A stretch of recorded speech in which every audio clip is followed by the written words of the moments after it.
ವಸ್ತುನಿಷ್ಠತೆ, ವಿಶ್ವಾಸಾರ್ಹತೆ, ನಿಖರತೆಗಾಗಿ ನೋಡ್ತಾ ಇರಿ ನ್ಯೂಸ್ ಪುತ್ತೂರು, ಜನಮನದ ಪ್ರತಿಧ್ವನಿ. ಶುಭ ಮುಂಜಾನೆ. ನಾನು ಶ್ರೀಮ. ಇಂದಿನ ಮುಖ್ಯಾಂಶಗಳು.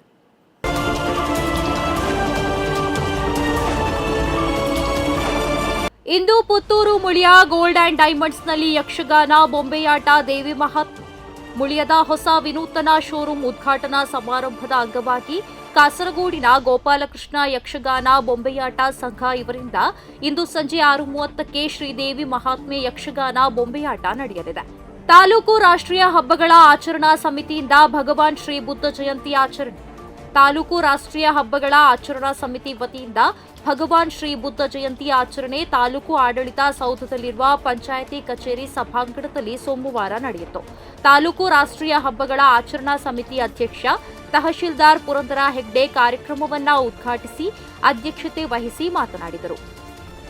ಸರಕಾರಿ ಬಸ್ಸಿನಿಂದ ಎಸೆಯಲ್ಪಟ್ಟ ಪ್ರಯಾಣಿಕರೋರ್ವರು ಕೆಎಸ್ಆರ್ಟಿಸಿ ಬಸ್ನಿಂದ ಎಸೆಯಲ್ಪಟ್ಟ ಘಟನೆ ಸೋಮವಾರ ದರ್ಬೆಯಲ್ಲಿ ನಡೆದಿದೆ. ದರ್ಬೆ ಜಂಕ್ಷನ್ ಬಳಿ ಪ್ರಯಾಣಿಕರೋರ್ವರು ಬಸ್ಗೆ ಹತ್ತಿದ್ದರು. ಬಸ್ ಸ್ವಲ್ಪ ಮುಂದೆ ಹೋಗಿತ್ತಷ್ಟೇ. ಅಷ್ಟರಲ್ಲೇ ಪ್ರಯಾಣಿಕ ಬಸ್ನಿಂದ ಎಸೆಯಲ್ಪಟ್ಟಿದ್ದಾರೆ. ಗಾಯಗೊಂಡ ಅವರನ್ನ ಬಸ್ ಚಾಲಕ, ನಿರ್ವಾಹಕರು ಆಸ್ಪತ್ರೆಗೆ ಸಾಗಿಸಲು ವ್ಯವಸ್ಥೆಯನ್ನ ಮಾಡಿದರು. 30 ಶತಕ, 31 ಅರ್ಧಶತಕ, 9230 ರನ್ ಟೆಸ್ಟ್ನಲ್ಲಿ ಕೊಹ್ಲಿ ಸಾಧನೆ. ಟೆಸ್ಟ್ ಪಂದ್ಯಗಳಿಗೆ ವಿದಾಯ ದೃಢಪಡಿಸಿದ ಕಿಂಗ್ ಕೊಹ್ಲಿ.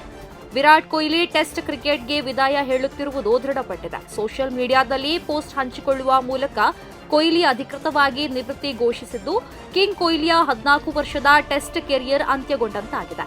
ಕೆಲ ದಿನಗಳ ಹಿಂದೆ ಕೊಹ್ಲಿ ಟೆಸ್ಟ್ ಕ್ರಿಕೆಟ್ಗೆ ವಿದಾಯ ಹೇಳಲಿದ್ದಾರೆ ಎಂಬ ಸುದ್ದಿಗಳು ಹರಿದಾಡಿದ್ದವು.